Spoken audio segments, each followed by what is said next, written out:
የመፍጠርና የመፍጠንን መርህ በፓርቲያችን የተቀመጠውን የአሰራር መመሪያም ጭምር የተገበርንበት አንዱ ቤቶች ላይ ነው። ሺፍት ነው ያደረግነው። ለቤት መገንቢያ በጀት የለም፣ ንግድ ባንክ አያበድርም የሚል ለቅሶ ተውነና መጀመሪያ እንደዛ ነበር አጀማመራችን 2013 2014 እንደዛ አይነት ነበር። እነኛም 139,000 ከለውጡ ዋዜማና በፊት የተጀመሩ ቤቶችን ለመጨረስ እንኳን በጣም ከባድ ነበር። እነሱን ለመጨረስ ወደ 15 ቢሊዮን የሚሆን ተጨማሪ በጀት ያስፈልግ ነበርና እሱን ለማግኘት ብዙ ውጣ ውረዶችን አልፈናል ከንግድ ባንክ ጋር። ነገር ግን ጎን ለጎን የስትራቴጂ ለውጥ ነው የተደረገው። የስትራቴጂ ለውጥ ቤት አቅርቦት ነው እንጂ መጨመር ያለብን ቤት ገንብቶ ማቅረብ በተሟላ ሁኔታ ማድረግ ያለበት መንግስት ብቻ አይደለም። የግል ሴክተሩ መስራት እንዲችል ምቹ ሁኔታ እንፍጠር፣ መሬት እንስጥ፣ መሰረተ ልማት እስከዛ ድረስ እንስራ፣ የሚሰሩትን እናበረታታ። በኢህአዴግ ዘመን ጀምሮ የተሰነካከሉ በርካታ የሪል ስቴት ፕሮጀክቶች ነበሩ።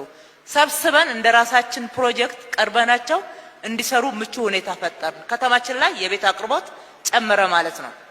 ሁለተኛ በጋራ እንስራ፣ ፓብሊክ ፕራይቬት ፓርትነርሺፕ የሚለው የመንግስትና የግል አጋርነት በአገራችን አዲስ ነው፣ አዲስ አሰራር ነው።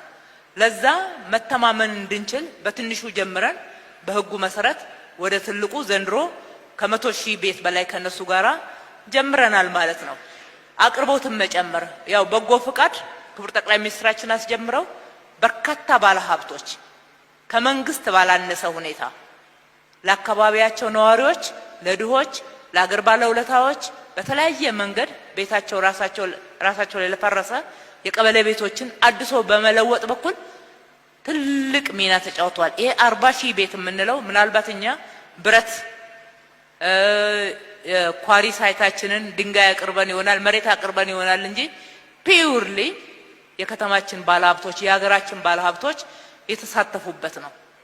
ከሁሉ በላይ ደግሞ የከተማችን ነዋሪዎች የነዋሪ አቅም በጣም ትልቅ ነው። የነዋሪውን አቅም ካስተባበር እኛ ጋር ያለውን የበጀት ጉድለት በትክክል መሙላት የሚችል ትልቅ ጉልበት ነው።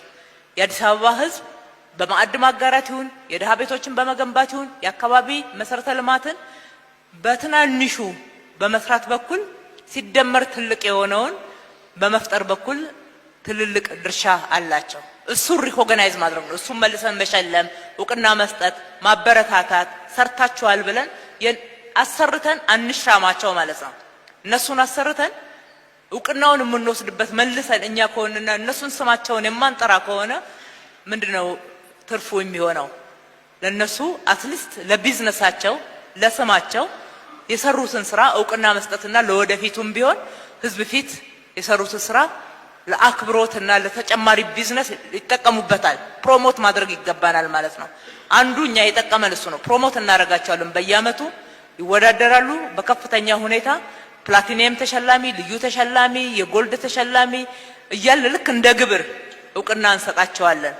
በትናንሹ ደረጃ የተሳተፈውን ህዝብ ደግሞ በየሰፈሩ እውቅና እንሰጣለን። ይሄ እየተደማመረ የበለጠ ለመሳተፍ በጎ አገልግሎት መስጠትን ወደ ካልቸር እያመጣው ነው ያለው ማለት ነው። ስለዚህ አቅምን ደምረን መጠቀም የምንለው እንዲሁም ደግሞ ከክልሎች ጋር የፈጠርነው ትስስር እውነቱን ለመናገር በዘርፎች ቅንጅት ላይ የተናገርነውን በግብይት ስርዓት ላይ አይተነዋል።